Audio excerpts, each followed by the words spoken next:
Next question अपन को दे रखा है कि 8 के प्रथम 15 गुणजों का योगफल ज्ञात कीजिए, है ना। यानी कि अपन को 15 गुणजों का योगफल, पदों का योगफल ज्ञात करना है। ये क्वेश्चन जो है वो है समांतर श्रेणी का पदों का योग, जो 5.3 प्रश्नावली है पदों के योग वाली, SN का सूत्र जिसमें लगता है उसका क्वेश्चन है ये, है ना। 8 के प्रथम 15 गुणजों का योग ज्ञात करना। तो देखो अपन इसको करते हैं सोल्व। क्वेश्चन नंबर है ये 14। 8 के गुणज कौन कौन से हैं, तो अपन यहाँ पे लिखेंगे 8 के गुणज। तो यहाँ पे सबसे पहले अपने पास आ जाएगा 8 खुद, 8 का दूसरा गुणज 16, तीसरा 24, फिर 32, इस तरह से। कितने ज्ञात करने हैं, 15। यानी कि n का मान क्या है, यहाँ पे पदों की संख्या कितनी है, 15 है। 15 गुणज अपन को लेना है इस तरह से, ठीक है ना। ये अपन को एक मतलब सब में 8-8 का गैप है ना। तो ये क्या है, एपी है, तो एपी दे रखी है अपन को, एपी, ठीक है ना। इस तरह से यहाँ पे देखो ए का मान क्या आ गया, 8 आ गया। डी का मान, सब में 8-8 का गैप है, तो डी का मान 8 हो गया, ठीक है। और एन का मान 15, क्योंकि 15 गुणजों का योग ज्ञात करना है। ये पहला है, दूसरा, तीसरा, चौथा, इस तरह से 15। तो यानी पदों की संख्या क्या होगी, 15, ठीक है ना। तो एन का मान यहाँ पे 15 है। अपन को क्या ज्ञात करना है, S15 ज्ञात करना है। क्या ज्ञात करना है, S15, यानी 15 पदों का योग अपन को ज्ञात करना है। तो SN का सूत्र क्या होता है, तो देखो SN का सूत्र अपन लिखते हैं। SN का सूत्र है N/2 2A प्लस N-1 गुणा D, इस तरह से इसका सूत्र होता है। अपन को क्या याद करना, 15, तो यहाँ पे एन की जगह पे 15 आ जाएगा। यहाँ पर भी 15/2, 2 और ए, तो ए का मान यहाँ पर है 8, ठीक है ना, प्लस N-1, एन का मान है 15 -1 गुणा डी का मान है 8, इस तरह से। इसको सोल्व करो तो S15 बराबर क्या आ जाएगा अपने पास, 15/2, 8 को 2 से गुणा किया 16, ठीक है, प्लस 15 में से 1 गया तो 14, और साथ में कौन है, गुणा 8, इस तरह से, ठीक है ना। तो S15 बराबर 15/2, ठीक है। ये बनेगा अपने पास 16 प्लस 14 को 8 से गुणा करो, तो 14 का पारा 8 बार बोलेंगे अपन, पारा नहीं आता तो गुणा कर लो इस तरह से। 8 का पारा तो आना ही चाहिए, ठीक है। तो 8 से हो गया 32, 3 8 एकम 8, और यहाँ पे हो गया 112, ठीक है ना। 112 आ गया। अब इन दोनों को जोड़ दो, 16 और 112 का।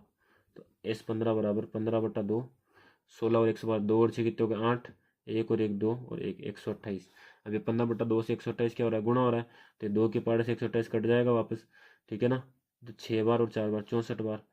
तो अपने पास S15 बराबर आ जाएगा 15 गुणा 64, है ना। 15 को 64 से गुणा करते हैं, यहाँ पे देखो 64, 15 ऊपर भी लिख सकते हो नीचे भी लिख सकते हो, गुणा के अंदर दोनों तरीके से कर सकते हैं अपन।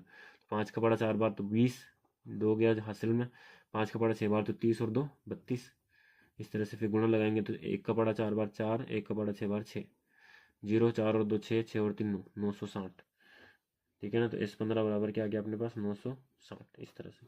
तो 8 के प्रथम 15 गुणजों का योग क्या है, 960 है, ठीक है। चलते हैं नेक्स्ट क्वेश्चन पे। क्वेश्चन अपन को दे रखा है, बिंदु ए -2,2, बी 2,8 और को जोड़ने वाले रेखाखंड ए बी को 4 बराबर भागों में विभाजित करने वाले बिंदुओं के निर्देशांक ज्ञात कीजिए, ठीक है ना। तो ये वापस अपने सातवीं प्रश्नावली का क्वेश्चन आ गया। देखो इसको किस तरह से करना है। यहाँ पर अपन को 2 बिंदु दे रखे हैं, इसको आपको इस तरह से बनाना है। देखो ये है ए और ये है बी। ए के निर्देशांक अपने पास है -2,2 और बी के निर्देशांक है 2,8। ये कह रहा है इसको जोड़ने वाले रेखाखंड ए बी को 4 बराबर भागों में, यानी इसके भाग हो रहे हैं यहाँ पे 4, ठीक है ना। तो ये पहला भाग हो गया, ये दूसरा भाग, ये तीसरा भाग, और ये यहाँ पे चौथा भाग। इस तरह से 4 बराबर भाग है ये, है ना। इन चारों का जो लेंथ है वो बराबर है, मान जो है वो बराबर है। 4 बराबर भागों में इसको बांट रहा है। विभाजित करने वाले बिंदुओं के निर्देशांक याद कीजिए। तो इन बिंदुओं के निर्देशांक अपन को निकालने, ठीक है। इन बिंदुओं के क्या करने अपन को, निर्देशांक निकालने, ठीक है ना। तो अब देखो यहाँ पे ये, अगर अपन इसको मान ले कि ये 4 बराबर भागों में इसको 4 सेंटीमीटर अगर अपन मान ले यहाँ पर, ठीक है ना, इसके अनुपात को। निर्देशांक तो अपन को दे ही रखे हैं, है ना। ये अपने पास आ गया x1, ये y1, ये x2 और ये y2, इस तरह से, ठीक है। अब इनको विभाजित करने वाले, तो विभाजन फॉर्मूला यहाँ पर लगाना पड़ेगा अपन को, ठीक है ना। विभाजन सूत्र अपन को यहाँ पे लगाना पड़ेगा। तो अगर इसको अपन मान लें कि भाई ये जो है 4 बराबर भागों में बट रहा है, ठीक है, तो ये अपने पास 1 हो जाएगा m1 का मान, और ये इसका भी मान 1, इसका भी मान 1 और इसका भी मान 1। लेकिन एक टाइम पे अपन को रेखाखंड के 2 हिस्से करने हैं। अभी तो 4 हैं, सबके मान अपन ने 1 1 मान लिए, ठीक है ना। लेकिन इसके जब अपन सोल्व करेंगे इसको, तो अपन को 2 हिस्से माने। तो पहला हिस्सा अपन ने ये मान लिया, जैसे इसको मैंने नाम दे दिया P Q और R। तो पहला हिस्सा इसका हो गया AP, और दूसरा हो जाएगा पीबी, ये पूरा बराबर होगा इसमें, है ना, पूरा अपन को इंक्लूड करना है। तो इसका एक और इसका एक, तो टोटल कितना हो गया 3, यानी कि m1 का मान यहाँ पर 1 होगा और m2 का मान क्या होगा 3 होगा। तो अपन यहाँ पर लिख देते हैं कि m1 बराबर तो क्या लेंगे अपन 1 लेंगे और m2 बराबर क्या लेंगे 3 लेंगे, इस तरह से, ठीक है ना। अब इसके निर्देशांक निकालने अपन को, तो निर्देशांक का फॉर्मूला क्या होता है, section formula m1x2 plus m2x1 upon m1 plus m2, ये तो होता है x के लिए, है ना। y के लिए निकालोगे तो यहाँ पे y2 आ जाएगा, यहाँ पे y1 आ जाएगा, ठीक है। तो m1 का मान अपने पास है 1, x2 का मान है अपने पास 2, तो इसको 2 से गुणा कर देंगे, ठीक है। m1 का मान 1 आ गया और x2 को 2, फिर प्लस m2 का मान क्या है 3 और x1 का मान है -2, तो इसको -2 से गुणा कर देंगे, m1 प्लस m2 तो 1 प्लस 3, इस तरह से, ठीक है। अब ये 2 को 1 से गुणा किया तो 2 प्लस 2 को -2 से गुणा 3 को -2 से किया तो -6/4, इस तरह से आ गया। तो ये हो जाएगा 2 - 6 प्लस माइनस गुणा के माइनस बन गया /4। अब 2 में से 6 घटाएंगे तो क्या बचेगा -4/4, तो यहाँ पर इसका मान आ गया -1, किसका x का, ये x के लिए है फॉर्मूला, ठीक है ना, ये x के लिए है, तो इसको मैं कैपिटल में लिख देता हूँ। तो x बराबर आ गया -1, जो कि इसके निर्देशांक है, कैपिटल x, y इसके निर्देशांक है, ठीक है ना। अब इसी तरह अपन y के लिए निकालते हैं, तो इसका हो जाएगा m1y2 plus m2y1 upon m1 plus m2, इस तरह से। तो m1 का मान वापस 1 है, अब y2 का मान है 8 प्लस m2 का मान है 3 और y1 का मान है 2, और m1 प्लस m2 1 प्लस 3, इस तरह से। 8 को 1 से गुणा किया 8, 3 को 2 से किया 6/4, 8 और 6 कितने हो गए 14/4, ठीक है ना। तो ये क्या जाएगा 7/2 हो जाएगा, तो y का मान यहाँ पर आ गया 7/2, इस तरह से। तो p के निर्देशांक अपने पास आ गए -1, इसके निर्देशांक आ गए -1, 7/2, इस तरह से, ठीक है। p के आ गए। अब अपन को q के निकालना है, तो q में देखो, q में 2 हिस्से इस तरफ जा रहे हैं, 2 हिस्से इस तरफ जा रहे हैं, ये जो रेखाखंड है 4 हिस्सों में विभाजित है, तो q के लिए 2 हिस्से इस तरफ, यानी अब m1 का मान भी 2 और m2 का मान भी 2 हो जाएगा, ठीक है ना। तो इसको नेक्स्ट पेज पे करते हैं अपन, देखो यहाँ पे, अब यहाँ पर अपने पास m1 का और m2 का दोनों का मान मैं वापस बना देता हूँ। देखो रेखाखंड, ये है a, ये है b, a के निर्देशांक अपने पास थे -2,2 और b के निर्देशांक अपने पास थे 2,8, इस तरह से। अब अपन को q के, p के तो अपन ने निकाल दिए, q के अपन को निकालने, ये q है ना, और ये r है और ये p है, p का तो अपन ने निकाल दिया था। अब q के निकालने, तो देखो 2 हिस्से इस तरफ जा रहे हैं, 2 हिस्से इस तरफ, तो m1 का मान 2, m2 का मान भी 2, तो m1 बराबर भी 2 लेना है और m2 बराबर भी 2 लेना है, और ये हो गया अपने पास x1 y1 और ये हो गया x2 y2, इस तरह से, ठीक है। तो वापस फॉर्मूला लगाओ, देखो x का होता है अपने पास m1, अब q के मान लिया अपन कि q के निर्देशांक x, y है, क्योंकि p के निकल गए ना। अब इसके मान लेते अपन, तो m1 x2 plus m2 x1 बटे m1 प्लस m2, इस तरह से। m1 का मान है 2, x2 का मान भी है 2 प्लस m2 का मान है 2 और x1 का मान है -2, और नीचे आ जाएगा अपने पास 2 + 2, इस तरह से। 2 को 2 से गुणा किया 4 प्लस 2 को -2 से करेंगे तो -4 बटा इसमें भी 4, तो हो जाएगा 4 + -4/4, 4 - 4 0 और 0/4 क्या हो जाता है 0, तो x का मान यहाँ पर आ गया 0, ठीक है ना। y के लिए निकालेंगे अपन यहाँ पे, y के लिए ये x के लिए, और ये x, y अब किसके निर्देशांक है q के, क्योंकि p के अपन निकाल चुके हैं, है ना। तो y के लिए अब सूत्र क्या बनेगा कि m1 y2 plus m2 y1 upon y1 m1 plus m2, इस तरह से। m1 का मान अपने पास 2 है, y2 का मान है 8 प्लस m2 का मान भी 2 है, y1 का मान है 2 बटे 2 + 2, 8 दूनी 16 प्लस 2 दूनी 4/4 हो जाएगा, 16 और 4 हो गया 20/4, तो आ जाएगा अपने पास 5, y का मान क्या आ गया 5, यानी कि q के निर्देशांक क्या आ गए अपने पास 0,5, q के निर्देशांक क्या आ गए 0,5। अब अपन चलेंगे r के लिए, तब r में क्या होगा, r में देखो अब 3 हिस्से इस तरफ जा रहे हैं और 1 हिस्सा इस तरफ, यानी कि m1 का मान 3 है, 1 2 3 और m2 का मान है 1, ठीक है ना। तो r के लिए मैं यहाँ पे बना देता हूँ ये रेखाखंड a और b, और यहाँ पर r है, तो यहाँ पर m1 का मान तो आ जाएगा 3 और m2 का मान आ जाएगा 1, इस तरह से, ठीक है ना। ये r अब इस तरह से रहेगा, m1 का मान 3 है, m2 का मान 1 है, तो यहाँ पे देखो x के लिए निर्देशांक आ जाएगा अपने पास m1 x2 plus m2 x1 बटे m1 प्लस m2, ठीक है ना। ये देखो 3 बार करना पड़ रहा है ये क्वेश्चन, क्योंकि लॉन्ग आंसर है ना। कितना लॉन्ग आंसर है ये, और आपका है 3 नंबर का है ये क्वेश्चन। ठीक है, तो देखो m1 का मान अपने पास है 3, x2 का मान अपने पास है 2, प्लस x1 y1 और x2 y2 तो सेम ही रहेंगे, बस m1 और m2 चेंज होते रहेंगे। ठीक है ना, क्योंकि रेशियो की वजह से, अनुपात की वजह से। ठीक है, तो अब m2 का मान अपने पास है 1 और x1 का मान अपने पास है -2 बटे m1 प्लस m2, तो 3 प्लस 1 हो गया ये। अब 3 को 2 से गुणा करेंगे तो क्या आ जाएगा 6, प्लस 1 को -2 से करेंगे तो वापस -2 बटा 4, तो ये हो जाएगा 6 -2 बटा 4, और 4 बटा 4, 4 बटा 4 क्या होता है 1, यानी कि अब x का मान, अब x y अपन ने r के निर्देशांक मान लिए, तो x का मान आ गया 1, इस तरह से। ठीक है ना, x का मान क्या आ गया 1, 6 प्लस यहाँ पे minus plus minus minus plus minus गुणा के माइनस बन गया, 6 में से 2 गया 4, 4 बटा 4 हो गया 1, इस तरह से। अब y के लिए अपन निकालेंगे, इसको x के लिए मान लेते हैं, इसको y के लिए, m1 y2 plus m2 y1 upon m1 plus m2, तो ये हो जाएगा अपने पास m1 का मान है 3, y2 का मान अपने पास है 8, प्लस m2 का मान है 1 और y1 का मान है 2 बटे 3 प्लस 1, इस तरह से। तो 8 को 3 से किया तो 8 दिया 24, प्लस 2 एकम 2 बटा 4, 24 और 2 हो गए 26 बटा 4, इसको कट करेंगे तो ये आ जाएगा 13 बटे 2, इस तरह से। तो y का मान क्या आ गया 13 बटे 2। तो r के निर्देशांक अपने पास आ गए, देखो मैं यहाँ पे लिख देता हूँ, बिंदु r के निर्देशांक क्या आ गए अपने पास 1,13/2, ये r के थे। यहाँ पर अपने पास q के निर्देशांक आए, q के यहाँ पे लिख देते हैं, चलो तीनों के साथ ही लिख देता हूँ मैं, आप अलग अलग भी लिख सकते हो। सबसे पहले अपने p के निकाले थे, ठीक है ना, p के निर्देशांक अपने पास आए थे -1,7/2, p के आगे -1,7/2।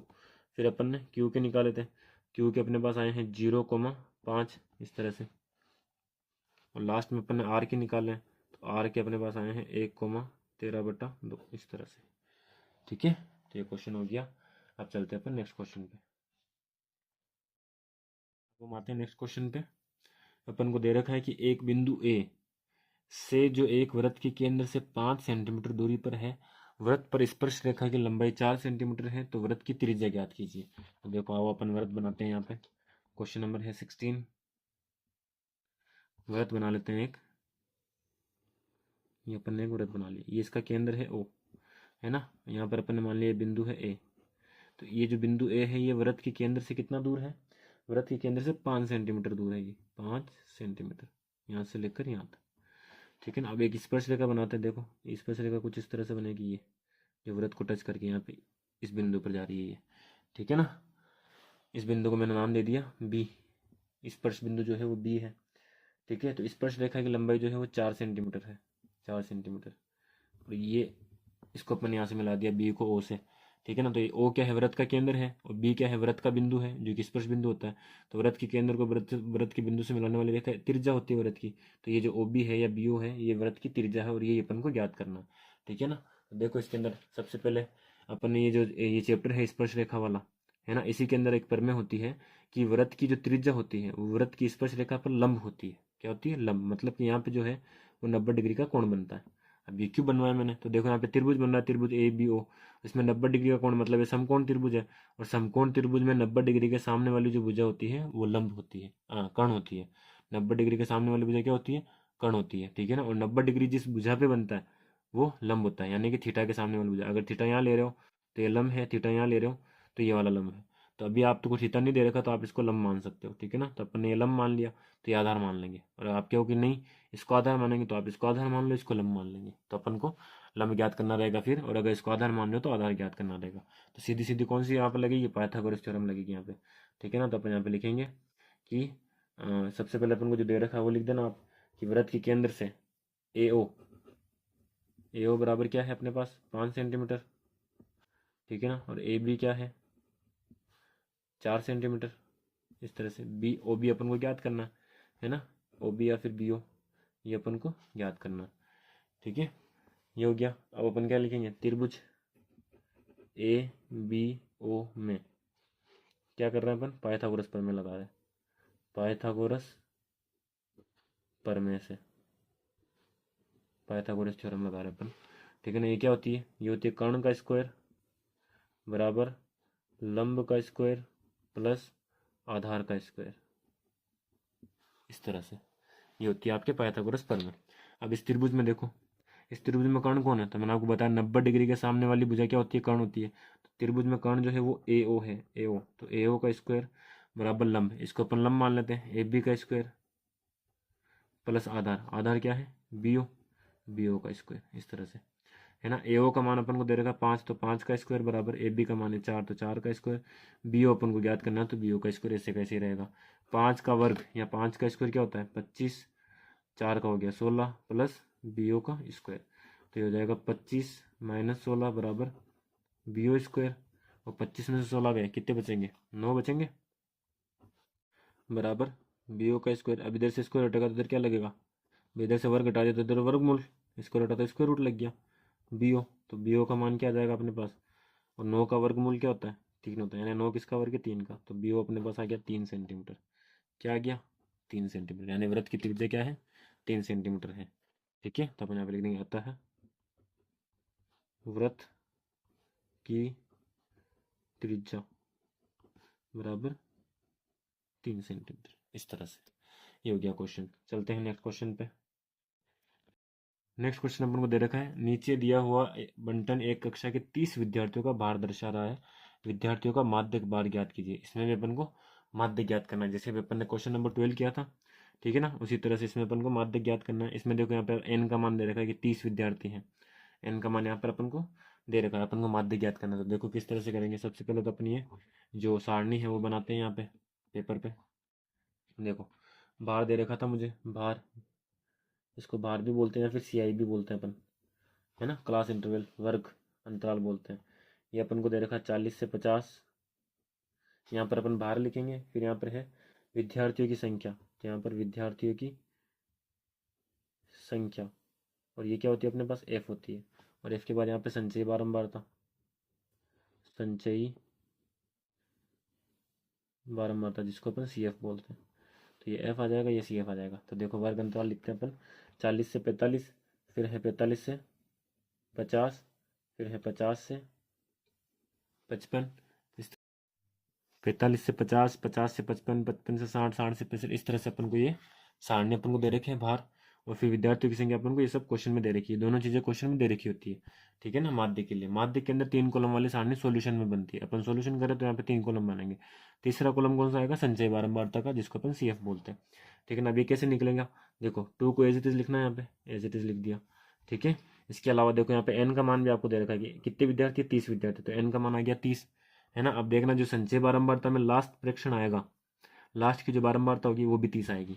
ठीक है, तो देखो यहाँ पे ये सबसे पहले 2 को एज इट इज लिख दिया, अब 2 में ये 3 जोड़ना, तो यहाँ पर आ जाएगा अपने पास 5, फिर 5 में 8 जोड़ना, तो यहाँ पर आ जाएगा 13।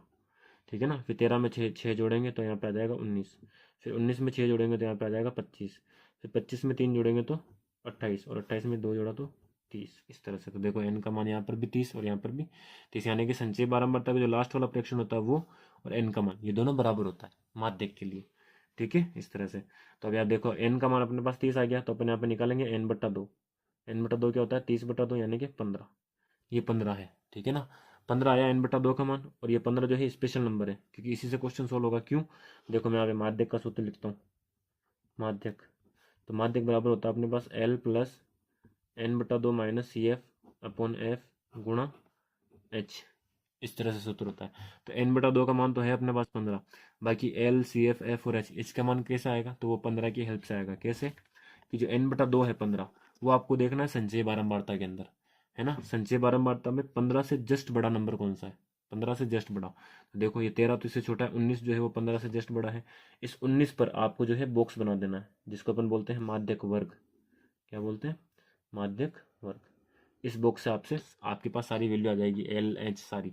ठीक है ना, देखो ये जो निम्न सीमा होती है एल का मान होता है, एफ के एफ वाले कॉलम के अंदर ये एफ का मान होगा जो बॉक्स के अंदर होगा, और सी एफ वाले कॉलम के अंदर इस बॉक्स के जस्ट ऊपर वाला नंबर ये सी एफ होता है, बॉक्स के ऊपर वाला, इस बात का खास ध्यान रखना आपको। ठीक है ना, बॉक्स वाला नंबर नहीं लेना है, बॉक्स वाला एफ और एल आएगा, सी एफ जो है बॉक्स से जस्ट ऊपर वाला नंबर होता है, ये 13 जो है सी एफ का मान है। ठीक है ना, एच का मान यानी के अंदर जो संख्या होगा अंतराल कितना है, 40 से 45 में कितना गैप है, 5 का, 45 में 50 में 5 का, इस तरह से। तो एच का मान क्या आ गया अपने पास 5 आ गया, तो मैं यहाँ पे लिख दूँ इन सबके मान। एल का मान अपने पास आया 55, एफ का मान आया 6, सी एफ का मान आया है 13 और h का मान अपने पास है 5, इस तरह से। ठीक है, अब बस इसको सोल्व करना आपको। क्या पे एल का मान आ गया 55 प्लस n/2 आया है 15 माइनस सी एफ है 13 अपॉन एफ का मान अपने पास है 6 और गुणा में h यानी कि 5, इस तरह से। ठीक है, सोल्व करो इसको तो आ जाएगा अपने पास 55 प्लस 15 में से 13 गए तो 2/6 और गुणा में है 5। ठीक है, 55 प्लस ये 2 से 6 गया 1/3 आ गया। ठीक है ना, 1/3 आ गया। 5 को किससे गुणा करेंगे 1 से, तो ये बन जाएगा 5/3, इस तरह से। अब आप एलसीएम ले लो या फिर पहले 5 में 3 का भाग लगा दो। तो 5 में 3 का भाग लगाओ, देखो 3 एकम 3, 2 बचेगा 0 लिखेंगे तो यहाँ पे पॉइंट लग जाएगा 3 सिंग 18, फिर 2 बचेगा 0 लिखेंगे 3 सिंग 18 तो 1.66, तो ये हो जाएगा 55 प्लस 1.66, इस तरह से। अब इनको जोड़ेंगे तो ये अपने पास आ जाएगा 56.66। तो माध्यक क्या आ गया अपने पास, माध्यक आ गया अपने पास 56.66। ठीक है, इस तरह से। अगर आपको भाग नहीं लगाना तो भाग तो आपको लगाना पड़ेगा। आप यहाँ पे एलसीएम भी ले सकते हो 55 की, और इधर 55 के नीचे कुछ नहीं तो एक और 3 का एलसीएम लेके वैसे जोड़ के फिर आपको भाग लगाना पड़ेगा, तो भी आंसर ये आएगा। ठीक है ना, तो अपन ने निकाल दिया है माध्यक। अब अपन चलते हैं नेक्स्ट क्वेश्चन पे। ठीक है, और नेक्स्ट क्वेश्चन जो है वो है सेक्शन सी का निबंधात्मक प्रश्न, यानी बड़े प्रश्न है 4-4 नंबर वाले। देखते हैं अपन। देखो पहला निबंधात्मक प्रश्न अपन को दे रखा है द्विघात समीकरण का 3x² माइनस 2√6x प्लस 2 बराबर 0, इसके मूल ज्ञात करने अपन को। तो देखो द्विघात समीकरण को सोल्व करते हैं अपन। अपन को द्विघात समीकरण दे रखी है 3x², ठीक है, माइनस की 2√6x प्लस 2 बराबर 0, इस तरह से अपन को ये समीकरण दे रखी है। अब देखो पहला स्टेप क्या होता है कि पहले पद को और आखिरी पद को गुणा करो। 3x² को 2 से गुणा करेंगे तो अपने पास आ जाएगा 6x², और बीच वाला पद अपन को यहाँ पे लिखना माइनस के 2√6x, इस तरह से। अब अपन को दो संख्या सोचनी है जिनको गुणा करने पर तो 6x² बने और जोड़ने या घटाने पर -2√6 बने और साथ में एक सही है। ठीक है ना, तो ऐसी कौन सी संख्या है, तो देखो ऐसी संख्या कौन सी बनेगी, यहाँ पे √6 आ रहा है तो अंडर वाली संख्या बनेगी कौन कौन सी, √6x गुणा √6x, इस तरह से। तो √6 को √6 से गुणा करेंगे 6 बन जाएगा, x को x से गुणा किया तो x बन जाएगा। यहाँ पे देखो √6x और √6x, इन दोनों को जोड़ेंगे तो ये एक √6 है, ये दूसरा है, तो ये दोनों जुड़कर 2√6 बन जाएंगे, और x और x जुड़ेगा तो x ही रहेगा। ठीक है ना, लेकिन यहाँ पर अपन को चाहिए माइनस का, तो इन पर दोनों पर माइनस लगाएंगे अपन। दोनों पर क्यों, क्योंकि एक पर लगाए जाए तो असमान चिन्ह हो जाएंगे और असमान चिन्ह तो घट जाते हैं। अपन को जोड़ना है तो अपन दोनों पर माइनस लगाएंगे। तो देखो अब ये जोड़ेंगे क्योंकि समान चिन्ह है, अब यहाँ पे माइनस है तो यहाँ पर भी माइनस लगेगा दोनों पे, लेकिन ये माइनस माइनस प्लस बन जाएगा, तो यहाँ तो कोई दिक्कत वाली बात नहीं है ना। अब देखो इसको जोड़ेंगे अपन तो √6x और √6x कितने बनेंगे, 2√6x बनेंगे, और बड़ी संख्या माइनस की है तो माइनस लग जाएगा। दोनों सेम ही है तो किसी को भी बड़ी मान सकते हैं। ठीक है ना, तो इसके फैक्टर अपने पास क्या आ गए, गुणनखंड क्या आ गए अपने पास, √6x माइनस √6x, तो यहाँ पे लिखो इसको 3x² minus √6x minus √6x plus 2 बराबर 0। अब देखो यहाँ पे नेक्स्ट अपन को क्या करना है, कॉमन लेना है। तो देखो 3 को तो अपन लिखेंगे, देखो यहाँ पे मैं लिख देता हूँ 3 को तो अपन क्या लिखेंगे, √3 गुणा √3, क्योंकि √3 को √3 से गुणा करेंगे तो 3 आ जाएगा। ठीक है ना, √6 को अपन लिखेंगे √3 गुणा √2, क्योंकि जब ये गुणा होते हैं तो 3 दूनी 6 √6 बन जाएगा, इस तरह से। और 2 को अपन क्या लिखेंगे, 2 को अपन लिखेंगे √2 गुणा √2, इस तरह से लिखेंगे तभी इनमें से कॉमन आएगा। ठीक है ना, तो देखो अब यहाँ पे है 3 और यहाँ पे √6, तो देखो इसमें x तो है ही है। अब 3 और √6, ये मैंने 3 के यहाँ पे टुकड़े लिखे हैं और 6 के यहाँ पे लिखे हैं, तो देखो 3 और √6 में कॉमन क्या आ रहा है, √3 कॉमन आ रहा है, √3 दोनों में आ रहा है तो वो कॉमन अपन बाहर लिखेंगे √3, और साथ में देखो यहाँ पे x² और x है तो x भी बाहर कॉमन आ जाएगा। अब देखो 3 में से √3 बाहर कॉमन ले लिया, पीछे क्या बचा, एक √3 बचा है पीछे, तो √3 लिख दिया। यहाँ पे इसके साथ में x² है, x² में से केवल x बाहर गया है तो साथ में एक x भी बचेगा यहाँ पे। ठीक है, √3x बचेगा। अब माइनस √6, तो √6 को देखो √3 तो बाहर चला गया, क्या बचा, √2 बचा, तो √2, और ये जो x था एक ही था और ये एक ही बार अपन ने कॉमन ले लिया। ठीक है, तो ये तो हो गया यहाँ पे, ठीक हो गया यहाँ पे। अब चलो नेक्स्ट, यहाँ पे देखो √6x और 2 इनमें से कॉमन लेंगे, तो देखो सबसे पहले तो अपन को ब्रैकेट में कॉमन चाहिए, तो अपन ब्रैकेट को बाहर कॉमन माइनस को, ब्रैकेट में अपन को माइनस चाहिए तो अपन माइनस को कॉमन ले लेंगे। इससे क्या होगा कि ये √6 प्लस का बन जाएगा और ये 2 जो प्लस का है ये माइनस का बन जाएगा, माइनस कॉमन लेने से माइनस आ गया। अब देखो √6 के अंदर √2 है और 2 के अंदर भी क्या है, √2 है, तो यहाँ से √2 कॉमन आ जाएगा, अंडर रूट 2 कॉमन आ गया। अब अंडर रूट 6 में से अंडर रूट 2 बार चला गया, पीछे क्या बचा? Under root 3। अंडर रूट 3 इस अंडर रूट 6 में से अंडर रूट 2 बार चला गया, पीछे क्या बचा? अंडर रूट 3 बचा। साथ में x है तो x लगा दो, प्लस है यहाँ पे, माइनस मैंने कॉमन ले लिया तो अभी क्या बन जाएगा? माइनस बन जाएगा। ठीक है ना। 2 में से एक अंडर रूट 2 बार चला गया, पीछे क्या बचा? एक अंडर रूट 2 बचा है, इस तरह से, और बराबर 0। तो देखो दोनों ब्रैकेट सेम है क्या? Under root 3x minus under root 2, under root 3x minus under root 2, दोनों ब्रैकेट सेम है, मतलब अपन सही चल रहे हैं। ठीक है ना। अब एक बार तो जो बार कॉमन लिया उनको लिख लो, under root 3x minus under root 2, और एक बार जो ब्रैकेट है वो लिख लो, तो under root 3x minus under root 2, ये भी दोनों चीज़ें सेम ही है, बराबर 0। तो इनको बराबर रखो 0 के, तो अपन 0 के बराबर रखेंगे तो आ जाएगा under root 3x minus under root 2 बराबर 0। और इस तरफ भी इस वाले ब्रैकेट को सेम करना है, under root 3x minus under root 2 बराबर 0। अभी दोनों सेम ही है तो मैं एक ही सोल्व करके दिखा देता हूँ आपको। ठीक है, तो ये बन जाएगा अपने पास अंडर रूट 3x बराबर, ये माइनस का उधर गया तो प्लस का बन गया। अब ये अंडर रूट 3x के साथ में गुणा हो रहा है तो इधर आएगा तो भाग में बटे अंडर रूट 3, तो x का मान यहाँ पर अपने पास आ गया अंडर रूट के अंदर 2/3, ये अंडर रूट दोनों पर है। ठीक है ना, इस तरह से। और ये सब ऐसे यहाँ पे आएगा, तो यहाँ इस समीकरण के मूल क्या हो जाएंगे? अंडर रूट के अंदर 2/3 और अंडर रूट के अंदर 2/3। इस तरह से इस क्वेश्चन को आपको सोल्व करना है। ठीक है,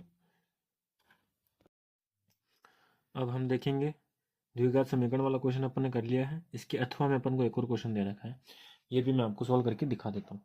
ठीक है ना, कि दो क्रमागत धन पूर्णांक ज्ञात कीजिए जिनके वर्गों का योग जो है 365 है। दो क्रमागत धन पूर्णांक, अब दो क्रमागत धन पूर्णांक क्या होते हैं तो पहले आप ये समझिए, क्रमागत का मतलब क्या होता है, और धन पूर्णांक, पूर्णांक अपन बोलते हैं पूर्ण संख्या को, है ना, यानी कि 1 2 3 या फिर 500, इस तरह से पूर्ण संख्या। एक तो पॉइंट वाली 1.5 1.7, ये पूर्णांक नहीं होता, बटे वाली संख्या पूर्णांक नहीं होती। ठीक है ना, पूर्णांक का मतलब है पूर्ण अंक, है ना, जिसको अपन आज की देखे तो आप जैसे अपन रुपयों में बांटते हैं, है ना, कि रुपये वो होते पूर्णांक होते हैं, 1.5 1.10, ये पूर्णांक नहीं होता। ठीक है ना, 2 3 4 100 200 1000, ये पूर्णांक होते हैं। ठीक है, फिर है धन, धन का मतलब है प्लस वाले। कर्मागत का मतलब होता है कंटिन्यू वाले, यानी कि कर्मागत मतलब अगर मैं जैसे यहाँ पे दे रहेगा दो कर्मागत धन पूर्णांक, तो अपन को दो कर्मागत धन पूर्णांक लेने, अगर अपन ने पहला 3 ले लिया तो दूसरा अपन को 4 लेना पड़ेगा, क्योंकि कंटिन्यू के अंदर 3 के बाद 4 आता है। अगर अपन पहला 5 ले रहे हैं तो दूसरा 6 लेंगे। ठीक है ना, इसी को कर्मागत धन पूर्णांक बोलते हैं। अगर 7 ले रहे हो तो दूसरा 8 लेना पड़ेगा, तो ये कर्मागत है। ठीक है ना, तो इसी से ये क्वेश्चन होगा कि अब इसके अंदर अपन को धन पूर्णांक दे नहीं रखे, अपन को कह रहा है कि जो धन पूर्णांक है दो, उनके वर्गों का योग 365 है, तो आप दोनों धन पूर्णांक याद कीजिए। ठीक है ना, तो जैसे जैसे कि मैं अभी बता रहा था आपको कि अगर पहला धन पूर्णांक मैंने 5 ले लिया तो दूसरा क्या लूंगा? 6, क्योंकि यहाँ पर अपन को कर्मागत लेने हैं, कंटिन्यू वाले लेने हैं। अगर पहला मैंने 7 लिया तो दूसरा 8, इस तरह से। ठीक है ना, तो अब देखो क्वेश्चन पे आते हैं अपन। क्वेश्चन क्या कह रहा है अपन को कि दो कर्मागत धन पूर्णांक याद कीजिए जिनके वर्गों का योग 365 है। अपन को धन पूर्णांक नहीं पता कौन से है, तो अपन इसको मानेंगे कि माना पहला धन पूर्णांक क्या होगा? x। ठीक है ना, तो दूसरा क्या हो जाएगा? x प्लस 1, इस तरह से। ठीक है ना, क्योंकि पहला 5 है तो दूसरा क्या है? 5 प्लस 1 6, पहला 7 है तो दूसरा क्या है? 8, इस तरह से। कर्मागत की जब बात होती है पहला x ले रहे हो तो दूसरा x प्लस 1 लेना पड़ेगा आपको। ठीक है, तो इस क्वेश्चन को देखो इस तरह से करना। आपको सबसे पहले पहली लाइन लिखनी है, माना पहला धन पूर्णांक, ये क्या है? x, तो दूसरा धन पूर्णांक बराबर हो जाएगा x प्लस 1, इस तरह से, है ना। अब अपन यहाँ पे लिखेंगे प्रश्नानुसार। अब अपन प्रश्न पाते, प्रश्न कह रहा है कि इन दोनों के वर्गों का योग, यानी कि x का वर्ग प्लस x प्लस 1 इसका वर्ग, इन दोनों के वर्गों का योग जो है वो है 365, इस तरह से। ठीक है, अब देखो इसको सोल्व करो तो ये क्या बनेगा? एक्स स्क्वायर प्लस, यहाँ पे आपका फॉर्मूला लगेगा a प्लस बी का होल स्क्वायर वाला, या x प्लस वाई का होल स्क्वायर वाला। ठीक है ना, तो वो क्या होता है अपने पास? X square plus y square, y कौन है यहाँ पे? 1, प्लस 1 का स्क्वायर प्लस 2xy, तो 2x और y का मान है 1, तो 1 को इससे गुणा करेंगे तो वापस ये संख्या बनेगी, तो यहाँ पे 2x आ जाएगा, बराबर में है 365। ठीक है, अब देखो यहाँ पे ये एक्स स्क्वायर और ये एक्स स्क्वायर दोनों एक समान पद है ना, क्योंकि घात भी सेम है इसमें। तो एक एक्स स्क्वायर और एक एक्स स्क्वायर दोनों जुड़ जाएंगे क्योंकि दोनों प्लस के हैं, तो ये बन जाएगा अपना 2x स्क्वायर। ठीक है ना, फिर प्लस 1 का स्क्वायर क्या होता है? 1 ही होता है, और साथ में है 2x, बराबर में आ गया अपने पास 365। ठीक है ना, अब इसमें देखो अचर संख्या ये है तो इसको उधर भेज देते हैं अपन अचर संख्या को, तो अपने पास ये बन जाएगा 2x स्क्वायर प्लस 2x बराबर 365 माइनस 1। ठीक है, तो 2x स्क्वायर प्लस 2x बराबर में आ गया 364। अब 364 को इधर ले आओ तो ये द्विघात समीकरण बन जाएगी आपके पास। ठीक है, तो आ जाएगा अपने पास 2x² प्लस 2x माइनस 364 बराबर 0। इन सब में से 2 कॉमन ले लो, तो 2 अपन ने बाहर कॉमन ले लिया, तो यहाँ पे क्या बचेगा x², यहाँ पे क्या बचेगा x, और यहाँ पे क्या बचेगा 182 बराबर में 0। ठीक है, 182 बच गया।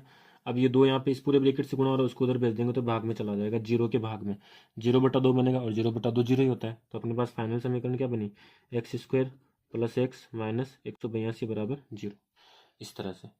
ठीक है, तो अब ये द्विघात समीकरण बन गई। अब इसको अपन को सोल्व करना है, तो अपन करेंगे नेक्स्ट पेज पे।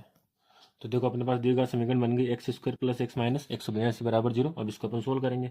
तो पहला स्टेप क्या था अपने पास, पहले पद को आखिरी पद को गुणा करना है, तो अपने पास यहाँ पर आएगा माइनस का 182 x², पहले पद को और आखिरी पद को गुणा करने पर। दूसरा बीच वाला पद अपन को यहाँ लिखना, वो है x। अब अपन को 2 संख्या सोचनी है जिनको गुणा करने पर तो 182 आता हो और जोड़ने या घटाने पर 1 आता हो, 1x। ठीक है ना, तो ऐसी संख्या कौन सी अपने पास, ऐसी संख्या है 14x और 13x। इनको गुणा करेंगे तो 182 आएगा, और 14x और 13x इसको घटाएंगे तो क्या आएगा, 1 आएगा। इनको अपन को घटाना है। अब देखो यहाँ पे अपन को यहाँ पे माइनस चाहिए गुणा करने पर, यानी कि इन दोनों में से एक संख्या के ऊपर माइनस होना चाहिए, तभी माइनस प्लस माइनस बनेगा। ठीक है ना, तो 14 पर या तो माइनस लगेगा या तो 13 पर लगेगा। अब लगेगा किस पे, वो अपन को यहाँ से पता चलेगा। यहाँ पे देखो इसको अपन को घटाना है ना, और घटाने के बाद जो आंसर आएगा वो प्लस में आना चाहिए, और घटाने के बाद आंसर प्लस में कब आता है, जो बड़ी संख्या के आगे चिन्ह होता है वही आंसर में आता है। तो यहाँ पे बड़ी संख्या 14 है, ये प्लस का है, तो 14 क्या होना चाहिए, प्लस का। आंसर प्लस का आ रहा है तो बड़ी संख्या क्या होनी चाहिए, प्लस की। ठीक है ना, तो माइनस किस पे लगेगा, छोटी संख्या पे, तो माइनस लगेगा 13 पे, इस तरह से। ठीक है ना, तो इसके जो गुणनखंड आए वो आए हैं 14x माइनस 13x, तो वो यहाँ पे लिखेंगे अपन x² plus 14x minus 13x minus के 182 बराबर 0, इस तरह से। अब इन दोनों में कॉमन लो तो यहाँ पे x कॉमन आएगा, यहाँ पे बचेगा x प्लस 14। इन दोनों में कॉमन लोगे तो यहाँ पे माइनस 13 कॉमन आएगा, यहाँ पे भी बचेगा x प्लस 14 बराबर 0, इस तरह से। एक ब्रेकेट अपने पास आ गया x माइनस 13 का, एक ब्रेकेट आ गया x प्लस 14 का बराबर में 0। अब दोनों को बराबर में 0 लिख देंगे अपन, x माइनस 13 बराबर 0, एक तो इस तरह से, दूसरा आ जाएगा x प्लस 14 बराबर 0। तो ये माइनस का है 13, ये उधर जाएगा तो x बराबर क्या हो जाएगा, प्लस का 13, एक तो ये आ गया। ठीक है ना, और दूसरा अपने पास क्या आ जाएगा, ये 14 जो है, ठीक है, इसको अपन उधर भेज देंगे तो क्या क्या आ जाएगा, बराबर माइनस का 14 आ जाएगा। क्वेश्चन में क्या कह रहा है कि धन पूर्णांक ज्ञात करो, धन पूर्णांक। तो x अपन क्या लेंगे, धन वाली संख्या लेंगे, प्लस वाली, माइनस वाली संख्या नहीं लेंगे। तो यहाँ पे x का मान अपन क्या लेंगे, 13। तो यहाँ पे आ जाएगा अतः पहला धन पूर्णांक बराबर क्या है, 13। तो दूसरा धन पूर्णांक बराबर क्या आ जाएगा, 13 प्लस 1 यानी x प्लस 1 बराबर 14। तो 13 और 14 वो 2 धन पूर्णांक होगी जिनके वर्गों का योग 365 है। इस तरह से आपको इस क्वेश्चन को हल करना है। ठीक है, चलते हैं नेक्स्ट क्वेश्चन पे। 3 है तो कोण ए के अन्य त्रिकोणमितीय अनुपात ज्ञात कीजिए। देखो इस क्वेश्चन को कैसे करना है आपको। क्वेश्चन नंबर 19 है अपना, tan a बराबर अपन को दे रखा है 4/3। अब देखो अपन यहाँ पे त्रिकोणमिति का है ये, है ना, तो यहाँ पे अपन लाल बटा कक्का लिखेंगे, लाल बटा कक्का। तो साइन कोस टेन यहाँ पे होता है, टेन होता है लंब बटे आधार, टेन क्या होता है, लंब बटे आधार। यानी कि एक त्रिभुज है जिसके अंदर लंब है 4, आधार है 3। यहाँ पे बना देता हूँ इस तरह से। ये त्रिभुज ABC है ना, और ये समकोण त्रिभुज है जिसके अंदर एक कोण क्या होता है, समकोण होता है 90 डिग्री का। ठीक है, इसकी 3 भुजाएं होती है, 90 डिग्री के सामने वाली भुजा कर्ण, जिस पर 90 डिग्री बन रहा है वो लंब। ठीक है ना, जैसे यहाँ पे tan a दे रखा है तो थीटा यहाँ पे कौन है, a है। ठीक है ना, तो इसको सहूलियत के लिए मैं यहाँ पे बना देता हूँ ताकि आपको इमेज सही से दिख जाए। अगर a यहाँ पे तो फिर थीटा यहाँ पे बनाना पड़ता, तो फिर ये लंब होता। फिर आप कहोगे कि सर ये त्रिभुज तो ऐसे खड़ा है तो ये आधार होना चाहिए, इसलिए। ठीक है ना, हालांकि अगर कोई स्पेशल कंडीशन आ जाए तो फिर आपको एज्यूम करना ही पड़ेगा कि यहाँ पे थीटा तो यहाँ पे लंब है। ठीक है ना, तो मैं आपको आसानी से दिख सके इसलिए मैंने ए यहाँ पे बना दिया। थीटा कहाँ पे बनाना है, ए पे, तो मैंने थीटा यहाँ पे बना दिया। ठीक है ना, तो देखो 90 डिग्री के सामने वाली भुजा कर्ण हो गई, थीटा के सामने वाली भुजा लंब। तो अब ये लंब है, दिखने में भी लंब है और रियल में भी अभी लंब है, वरना फिर दिखने में ये होता लेकिन हकीकत में ये लंब होता है। ए अगर यहाँ पे होता, थीटा यहाँ पे बनता था। ठीक है ना, थीटा के सामने वाली भुजा लंब होती है, 90 डिग्री के सामने वाली भुजा कर्ण होती है, और जो तीसरी भुजा बचती है वो आधार होती है। तो थीटा के सामने वाली भुजा ये लंब है, ये अपन को दे रखा है 4 है।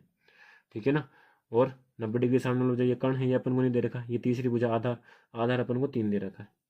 है ना। तो अपन को बाकी सारे त्रिकोण में अनुपात यानी कि साइन, कोस और सेक, कोसेक और कोट, ये तीन पांचों अपन को निकालने हैं। टेन तो अपन को दे रखा है। अब देखो त्रिभुज के अंदर अपन को लंब और आधार दे रखा है, अपन को कर्ण निकालना है। तो अपन यहाँ पे लिखेंगे त्रिभुज ABC में पाइथागोरस प्रमेय से,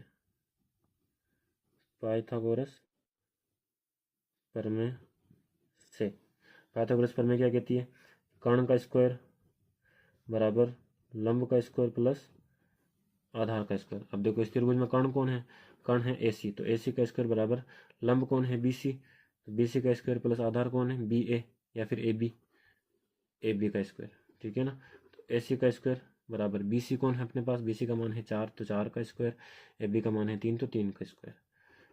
AC का वर्ग या स्क्वायर बराबर होता है 16 प्लस 9, और 16 और 9 कितने हो गए 25। अब इधर से वर्ग हटेगा स्क्वायर हटेगा तो उधर क्या आएगा, वर्गमूल आएगा, स्क्वायर रूट आएगा, है ना। तो √25, और √25 का मान क्या होता है अपन को पता है 5 होता है। तो AC का मान अपने पास आ गया 5। अब अपन बाकी की सारी चीज़ें निकाल देंगे, ठीक है ना। देखो आपको दिखानी होगा, बता दूं मैं आपको। देखो AC का स्क्वायर, कर्ण का स्क्वायर बराबर लंब कौन है BC, तो BC का स्क्वायर प्लस आधार कौन है AB, तो AB का स्क्वायर, इस तरह से। फिर BC का मान 4 रख दिया, AB का मान 3 रख दिया, दोनों का वर्ग करा 16 और 9 25, तो 25 आ गया। AC के ऊपर वर्ग है तो इधर से वर्ग हटाएंगे तो इधर वर्गमूल आ जाता है, इधर से स्क्वायर हटाए तो इधर क्या आ जाता है स्क्वायर रूट आ जाता है, तो यहाँ पे स्क्वायर रूट आ गया। √25 का मान होता है 5, ठीक है ना, इस तरह से। तो AC का मान अपने पास 5 आ गया, यानी कर्ण अपने पास 5 आ गया। अब अपन को बाकी की चीज़ें निकालनी है, यानी साइन निकालना है सबसे पहले। तो देखो मैं साइन निकालता हूँ यहाँ पे, साइन A। तो साइन क्या होता है, लाल बटा कक्का से, साइन होता है लंब बटा कर्ण, ठीक है ना। तो यहाँ पे देखो लंब कौन है, लंब है 4, कर्ण कौन है 5, तो ये साइन A का मान आ गया। अब कोस निकालते हैं, कोस क्या होता है, यहाँ पे साइन यहाँ पे कोस, कोस होता है आधार बटे कर्ण, आधार है 3 कर्ण है 5, तो कोस हो जाएगा 3/5, इस तरह से। टेन तो अपने पास दिया हुआ ही है। अब अपन निकालेंगे कोट। तो कोट क्या होता है, तो कोट के लिए आपको देखने की जरूरत नहीं, कोट जो है वो साइन का उल्टा होता है। टेन यहाँ पे 4/3, सॉरी कोट जो है वो 10 का उल्टा होता है, साइन का नहीं। कोट जो है वो 10 का उल्टा होता है ना। तो 10 यहाँ पे 4/3 है, तो कोट क्या हो जाएगा 3/4। इसमें तो आपको त्रिभुज को देखने की जरूरत नहीं है, ठीक है ना। फिर है सेक, सेक जो है, सेक है ना वो कोस का उल्टा होता है, कोट 10 का होता है, सेक कोस का होता है। तो सेक अगर यहाँ पे अपने पास 3/5 है तो ये हो जाएगा 5/3, ठीक है ना। और कोसेक, तो कोसेक अपने पास है साइन का उल्टा, साइन 4/5 है तो ये बन जाएगा 5/4, इस तरह से, ठीक है ना। तो साइन कोस 10 अगर आपके पास है तो कोट सेक कोसेक अपने आप निकल जाते हैं, क्योंकि वो उनकी उल्टी होते हैं। कोट जो है वो 10 का, सेक जो है वो कोसेक का, और सेक जो है वो कोस का, और कोसेक जो है वो साइन का, इस तरह से। और अगर आप त्रिभुज से करो तो देखो यहाँ पे साइन कोस 10, फिर यहाँ पे आएगा सेक, साइन कोस 10 यहाँ पे आएगा कोसेक, सेक और कोट। तो कोसेक यहाँ पे हो जाएगा कर्ण बटा लंब।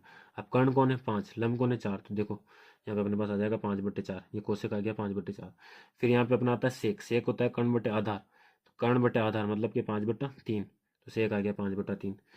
फिर यहाँ पे आता है सबसे लास्ट में कोट, कोट होता है आधार बटा लंब, तो आधार है 3 और लंब है 4, तो ये कोट आ गया 3/4, इस तरह से, ठीक है ना। तो त्रिभुज ना भी देखो तो सीधा आंसर आ जाता है अपने पास। इस तरह से आपको बाकी के सारे त्रिकोणमितीय अनुपात निकालने थे, वो अपन ने यहाँ पे निकाल दिए।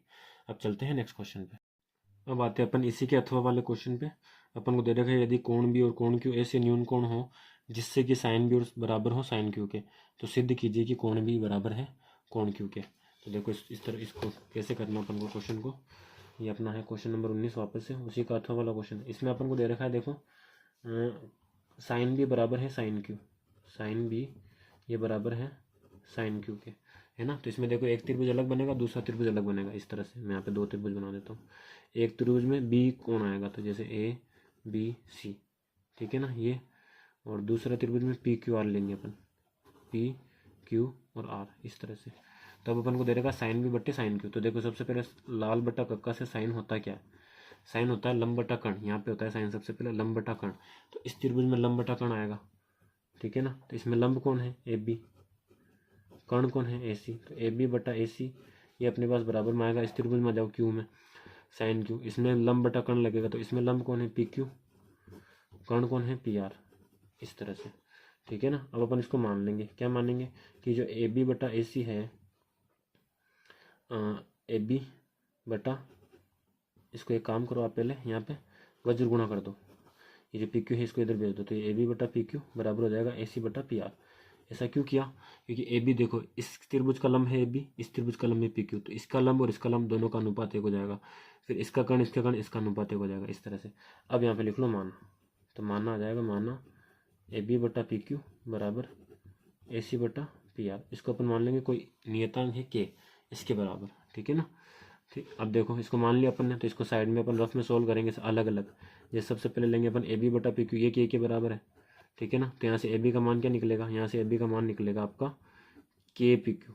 इस तरह से ये पी क्यू गुण भाग में उधर गया तो गुणा हो गया, है ना। और इसी प्रकार अपन इसका निकाल देंगे।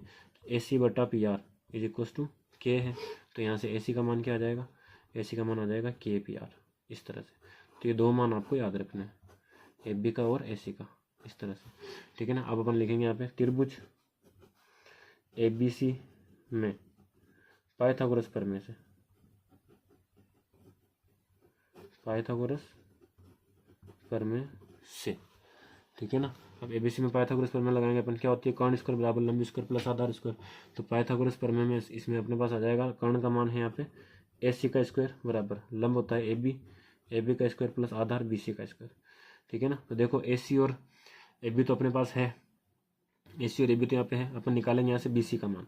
तो अपने पास ये आ जाएगा बी सी स्क्वायर बराबर A C square minus A B square, इस तरह से, ठीक है। कैसे हुआ, बी सी को तो इधर ही रखा, इस ए बी को इस तरफ भेज दिया, तो ए सी माइनस ए बी हो गया। तो इसको अपन इस तरह से लिखा, ए सी माइनस ए बी बराबर में बी सी स्क्वायर, इस तरह से। इसी प्रकार अपन देखेंगे त्रिभुज पी क्यू आर में, ठीक है ना, पाइथागोरस प्रमेय से। तो पाइथागोरस प्रमेय यहाँ पर हो जाएगी पी आर का स्क्वायर बराबर पी क्यू का स्क्वायर प्लस क्यू आर का स्क्वायर। तो यहाँ पर भी अपन किसका मान निकालेंगे, क्यू आर का। तो आ जाएगा क्यू आर का स्क्वायर बराबर P r square minus p Q square, इस तरह से। क्यू आर इधर ही रहेगा, ये पी क्यू प्लस का है तो इधर आएगा तो माइनस का, तो हो जाएगा P r square minus p Q square बराबर क्यू आर स्क्वायर। इसको आप ऐसे भी लिख सकते हो, ऐसे भी लिख सकते हो, दोनों चीज़ें बराबर है कि बराबर की एक तरफ क्यू आर रहे और दोनों तरफ ये, दूसरी तरफ ये पी आर जो है वो प्लस का रहना चाहिए, पी क्यू इधर आया तो माइनस का हो जाएगा, तो इस तरह से, ठीक है ना। इसको समीकरण नंबर 1 दे दो, इसको समीकरण नंबर 2 दे दो, ठीक है ना। अब समीकरण आपको लिखना, समीकरण 1 में समीकरण 2 का भाग लगाने पर, मैं इसको शॉर्ट में लिख रहा हूँ, आपको पूरा लिखना है। समीकरण 1 में समीकरण 2 का भाग लगाने पर, तो समीकरण 1 अपने पास है बी सी का स्क्वायर बट्टे समीकरण 2 में है क्यू आर का स्क्वायर, ये बराबर आ जाएगा। अब इसका बाएं पक्ष में बाएं पक्ष लिख दिया, दाएं पक्ष में दाएं पक्ष का भाग लगाओ, तो ये हो जाएगा ए सी का स्क्वायर माइनस ए बी का स्क्वायर, इस तरह से, ठीक है, बट्टे यहाँ पर अपने पास आ जाएगा पी आर का स्क्वायर माइनस पी क्यू का स्क्वायर, इस तरह से, ठीक है। अब देखो ए सी का मान अपन ने निकाला था, तो ए सी का मान अपने पास क्या आया, ए सी का मान आया अपने पास के पी आर के, तो ये हो जाएगा के स्क्वायर और पी आर का स्क्वायर। ए सी की जगह पे के पी आर रखेंगे और इसका स्क्वायर हो तो दोनों पे स्क्वायर लग जाएगा, माइनस इधर भी आ जाएगा के स्क्वायर और ए बी का मान अपने पास है पी क्यू, तो पी क्यू का स्क्वायर, और बटे में अपने पास है p r square minus p q का स्क्वायर, और ये अपना मान चल रहा है किसके बराबर, बी सी square minus q r square के, ठीक है, बी सी square minus q r square के बराबर चल रहा है। अब देखो आगे करते हैं अपन, तो बी सी square minus q r square बराबर, इन दोनों में से के स्क्वायर कॉमन ले लो, तो अब अंदर क्या बचेगा, पी आर का स्क्वायर माइनस पी क्यू का स्क्वायर, ठीक है। अब बट्टे में भी अपने पास क्या है, पी आर का स्क्वायर माइनस पी क्यू का स्क्वायर, तो ये भी पी आर का square minus p Q square, ये भी P r square minus p Q square, ये दोनों कट जाएंगे, ठीक है ना, इस तरह से। आगे बात समझना। अब यहाँ पे देखो ये अपने पास बी सी स्क्वायर माइनस इसका मान आया है बी सी square minus q r square, ठीक है, बराबर में है के स्क्वायर। अब इसको समझो आप, यहाँ पे देखो इस पर भी स्क्वायर है, इस पर भी स्क्वायर है, ठीक है। ये अपन देखते हैं नेक्स्ट पेज पे। देखो यहाँ तक अपने पास हो गया था, पिछले पेज पे लास्ट टर्म जो थी वो ये थी बी सी स्क्वायर बटा क्यू आर स्क्वायर बराबर के स्क्वायर। अब देखो मैं आपको ये समझा रहा हूँ कि यहाँ पे बी सी पर भी स्क्वायर है और क्यू आर पर भी स्क्वायर है, तो इसको अपन ऐसे लिख दें बी सी बटा क्यू आर का होल स्क्वायर और बराबर यहाँ पर है के स्क्वायर, है ना। तो इधर भी स्क्वायर है, इधर भी स्क्वायर है, इधर से स्क्वायर उठाऊंगा इधर अंडर लगेगा और इधर अंडर से स्क्वायर कट जाएगा, यानी कि कुल मिला के स्क्वायर से स्क्वायर कट गया अपने पास यहाँ पे। तो अपने पास यहाँ पे बचा बी सी बटे क्यू आर बराबर के, इस तरह से, ठीक है ना। तो अब देखो वापस अपन पिछले पेज पे चलते हैं।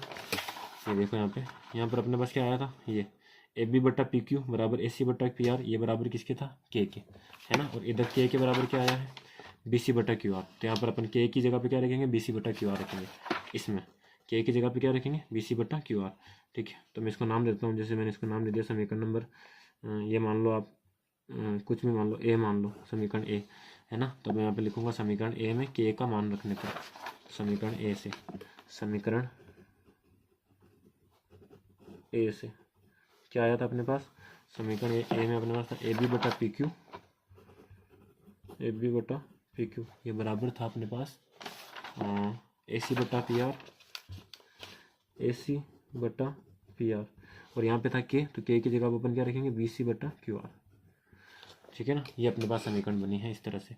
तो ए बी बटा पी क्यू, ए सी बटा पी आर, बी सी बटा क्यू आर, इनका अनुपात बराबर है ए बी बटा पी क्यू, ए सी बटा पी आर, बी सी बटा क्यू आर, यानी कि इन दोनों त्रिभुज के जो संगत भुजाएं हैं, है ना, इसकी संगत ये वाली, इसकी संगत ये वाली और इसकी संगत ये वाली, इनका अनुपात क्या है, बराबर है ना। और ऐसा किस में होता है, ऐसा होता है समरूप त्रिभुजों में। जो त्रिभुज समरूप होते हैं ना, उनमें ऐसा होता है कि उनकी भुजाओं का, संगत भुजाओं का जो अनुपात है वो बराबर होता है। ठीक है ना, तो इसका मतलब क्या हो गया कि त्रिभुज ए बी सी और त्रिभुज पी क्यू आर क्या है, समरूप त्रिभुज है। ठीक है ना, तो अपने यहाँ पे लिख देंगे अतः इनका भुजाओं का अनुपात क्या हो गया, संगत भुजाओं का अनुपात बराबर है। तो अतः त्रिभुज ए बी सी जो है वो समरूप हो जाएगा किसके, त्रिभुज पी क्यू आर के। अब इससे क्या हुआ, समरूप होने से क्या हो गया, तो समरूप त्रिभुजों में जो होते हैं ना, समरूप त्रिभुजों में भुजाएं जो होती है वो भी बराबर होती है, संगत भुजाएं, और जो संगत कोण है वो भी बराबर होते हैं। ये चीज़ आपको ध्यान रखनी है। ठीक है ना, तो समरूप त्रिभुजों में संगत कोण भी बराबर होते हैं। तो संगत कोण का मतलब क्या हुआ कि यहाँ पर ए बन रहा है तो इसकी संगत ये पी वाला बराबर होगा, ए पी के बराबर होगा। यहाँ पे बी है तो यहाँ पे इसकी संगत कोण है क्यू। ठीक है ना, तो यहाँ पे कोण भी जो है वो कोण क्यू के बराबर होगा, और कोण सी जो है वो कोण आर के बराबर होगा। और अपन को क्या लेना है, कोण भी बराबर कोण क्यू लेना है। तो अपन यहाँ पे लिख देंगे अतः कोण बी बराबर कोण क्यू, और ये अपन को सिद्ध करना था। तो अपन यहाँ पे लिख देंगे इति सिद्धम, इस तरह से।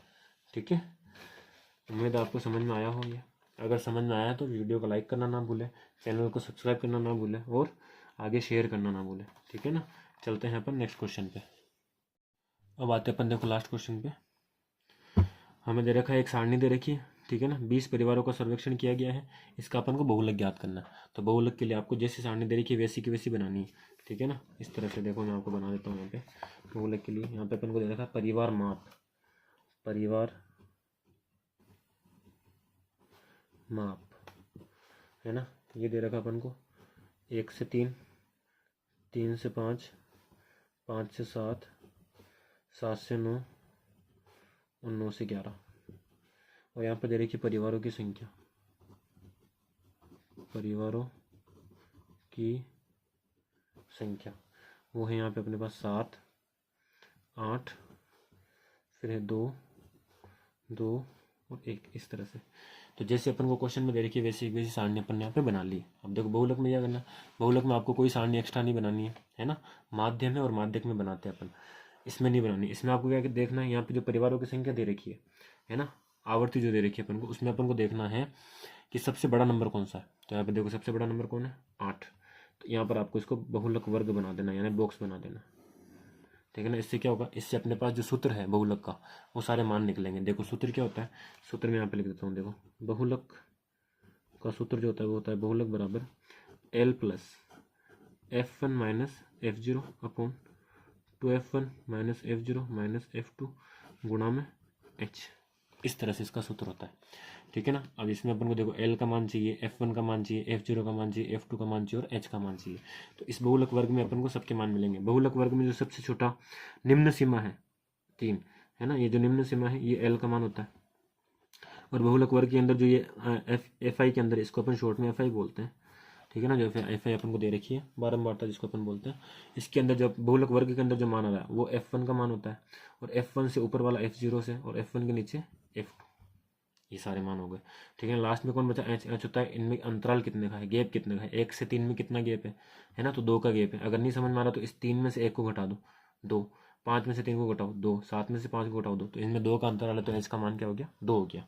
ठीक है ना, तो सारे मान मैं यहाँ पे लिख देता हूँ। देखो L का मान अपने पास है यहाँ पे 3, ठीक है ना, कैपिटल L ले रहे अपन। फिर यहाँ पे F1 का मान है 8, F0 है अपने पास 7, और F2 अपने पास आया है 2, और H का मान भी क्या है 2, इस तरह से। ठीक है, अब बहुलक ज्ञात करते हैं। तो L का मान है 3, तो 3 plus F1 minus F0, F1 का मान है 8 माइनस F0 का है 7 बटे 2F1, तो 2 गुणा 8, है ना, माइनस F0 है 7 और माइनस F2 का मान है 2 और H का मान भी क्या है 2। अब इसको सोल्व करना है नॉर्मली अपन को। 3 + 8 में से 7 गया तो 1 बचेगा, यहाँ पे 8 दूनी 16 और ये दोनों माइनस के हैं तो दोनों समान चिन्ह है तो दोनों जुड़ जाएंगे। तो 7 और 2 कितने हो गए 9 और बड़ी संख्या माइनस की तो यहाँ पे माइनस लग जाएगा, गुणा में 2 इस तरह से। 3 + 1/16 में से 9 घटाओ तो 16 में से 9 घटाएंगे कितने बचेंगे 6, तो ये वाले चले गए और पीछे 3 जाएंगे तो कितना बचेगा अपने पास 7 बचेगा, 1/7।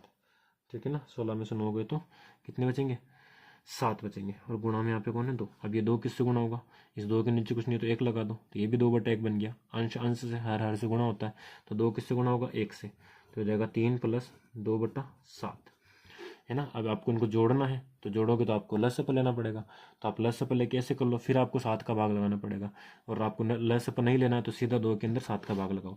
तो देखो 2 में 7 का भाग लगाते हैं, 2 में तो जाएगा नहीं, छोटी संख्या है तो अपन 2 को क्या करेंगे बड़ा बनाएंगे, यहाँ पे 0 लगाएंगे मन से, तो मन से 0 लगाया तो यहाँ पे क्या लगेगा पॉइंट, और इस पॉइंट को दिखाने के लिए इसकी इस तरफ अपन एक 0 और लगा देते हैं।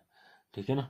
अब 20 है तो 20 7 के पार्ट में 20 नहीं आता, कौन आता है 14 आता है, कितनी बार 2 बार, माइनस किया कितना बचेगा 6, वापस आके 0 लगाएंगे। अब अगर 0 लगा रहे हैं तो अब अपन को पॉइंट नहीं लगाना, पॉइंट एक बार ही लगता है। ठीक है ना। अब है 60 तो 7 के पढ़े में देखो 7 का पढ़ा अगर मैं 9 बार बोलूँ तो 7 नाम होता है 63, वो बड़ा हो गया तो मतलब मुझे 7 का पढ़ा 8 बार बोलना है और 7 8 क्या होता है 56, माइनस किया कितना बचेगा 4, फिर 0 लगाऊंगा। 7 के पढ़े में 40 नहीं आता, क्या आता है 35 आता है, कितनी बार 5 बार, माइनस करूंगा फिर 5 बचेगा, फिर 0 लगाऊंगा, फिर 7 7 49, फिर 1 बचेगा।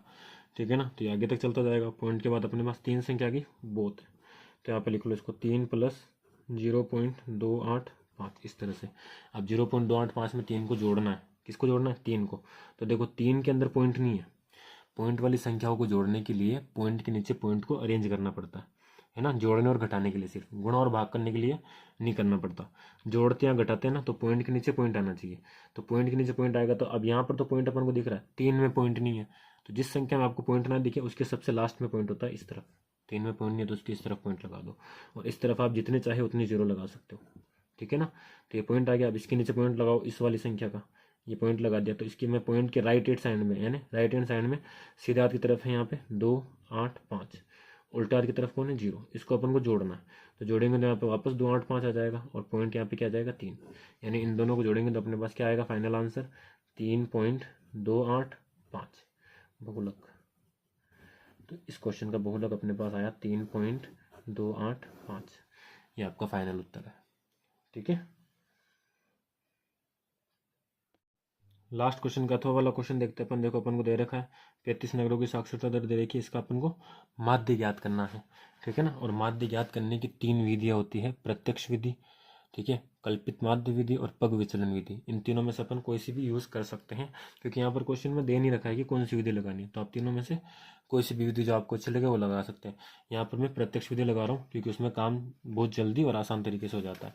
ठीक है ना। तो देखो सबसे पहले इसके लिए अपन को सारणी बनानी पड़ेगी, तो सारणी में बनाता हूँ। यहाँ पे मुझे दे रखा है यहाँ पे साक्षरता दर प्रतिशत में। ठीक है ना। फिर दे रखी मुझे नगरों की संख्या जिसको अपन बोलते हैं FI, ये FI वाला कॉलम हो जाएगा। ठीक है ना। फिर अपन निकालेंगे यहाँ पे XI वाला कॉलम, जो अपन को अंतराल दे रखे उनको जोड़ के 2 का भाग लगाएंगे तो XI वाला आएगा। और लास्ट में अपन निकालेंगे FI वाले कॉलम को और XI वाले कॉलम को गुणा कर देंगे अपन। ठीक है ना। तो देखो साक्षरता दर मुझे दे रखी है 45 से 55, 55 से 65, 65 से 75, 75 से 85 और 85 से 95। यहाँ पे मुझे दे रखा 3 10 11 8 और 3 इस तरह से। अब मुझे ये 2 तो अपन को क्वेश्चन में दे रखा होता है, XI अपन को निकालनी है। ठीक है ना। तो देखो XI कैसे निकालेंगे, XI होता है जो अपन को क्लास इंटरवल दे रखा है CI, है ना, इसमें इन दोनों को जोड़ के 2 का भाग लगाना है, 45 और 55 को जोड़ के 2 का भाग लगाना। तो 45 और 55 को जोड़ेंगे तो अपने पास 100 बनेगा, 100 में 2 का भाग लगाएंगे तो 50, तो यहाँ पे XI आ जाएगा 50 इस तरह से। ठीक है ना। इन दोनों को जोड़ेंगे तो 120 बनेगा और 120 में 2 का भाग लगाएंगे तो 60 इस तरह से।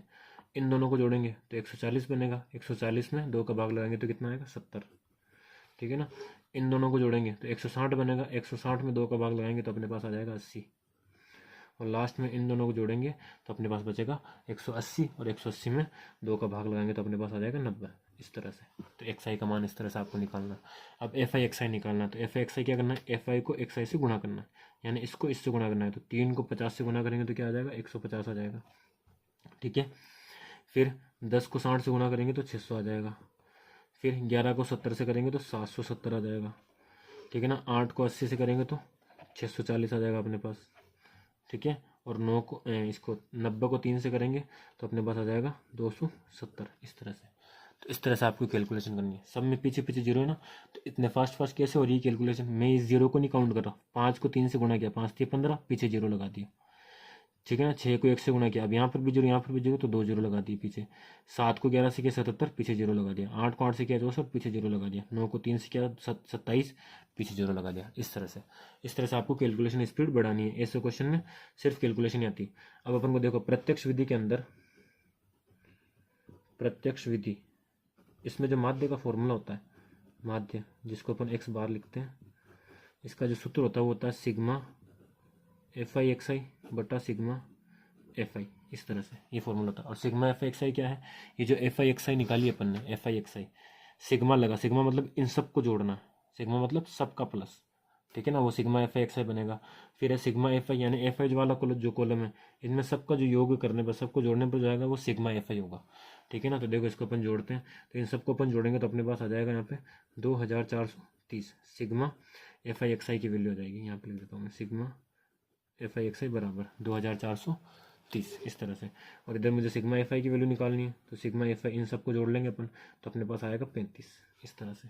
तो अपन को माध्य निकालना है, तो माध्य निकालेंगे तो सबसे पहले यहाँ पर रखो value, sigma F I X I की 2430 और सिग्मा एफ आई की वैल्यू है 35। अब इसको आपको कट कर लेना है 5 के पार्ट से, ये भी कट हो जाएगा, ये भी कट हो जाएगा, और फिर लास्ट में जाके भाग लगाना है। यहाँ पे सीधा भाग लगाने का, यहाँ फिर 35 का सीधा भाग लगा दो, तो आपके पास आएगा 69.428। ये आपका निकल गया माध्य प्रत्यक्ष विधि से। ठीक है ना, सबसे फास्ट वाली विधि प्रत्यक्ष विधि होती है। अब अगर आपको कल्पित माध्य विधि वाली लगानी है तो आप डी के मान निकाल सकते हो, फिर डी वाला मेथड जो है वो आप यूज़ करके इसका माध्य निकाल सकते हो, या फिर पग विचलन आपको अच्छी लग रही है तो पग विचलन विधि भी लगा सकते हो। तो इस तरह से आपको इन क्वेश्चंस को करना है। तो सारे क्वेश्चन आपके हो गए हैं। ठीक है ना, उम्मीद है आपको सारे क्वेश्चन समझ में आए होंगे। ना समझ में आए तो आप वीडियो को वापस देख सकते हो। ठीक है, और एग्जाम में अप्रोच कैसे करना है वो भी आपको मैंने बताया था स्टार्टिंग में, कि पेपर को आपको उल्टा शुरू करना है, यानी जो बड़े वाले क्वेश्चन है ये सारे आपको सबसे पहले करने जो आपको आ रहे हो अच्छे से। कॉपी को आपको जितना हो सके उतना नीट एंड क्लीन रखना है ना, काटा छाटी नहीं करनी है कॉपी के अंदर। ठीक है, कुछ छोटे क्वेश्चन आपको बाद में करने हैं। इस तरह से तो बड़े क्वेश्चन में जो सबसे पहले आए वो सारे क्वेश्चन आपको सबसे पहले अटेंड करने हैं, फिर आपको छोटे क्वेश्चन की तरफ बढ़ना है। ठीक है ना, और जो क्वेश्चन आपको नहीं आ रहे वो आपको लास्ट के लिए छोड़ना है, उनको आपको लास्ट में देखना है।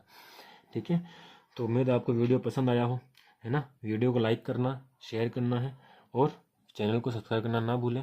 Thank you so much for watching.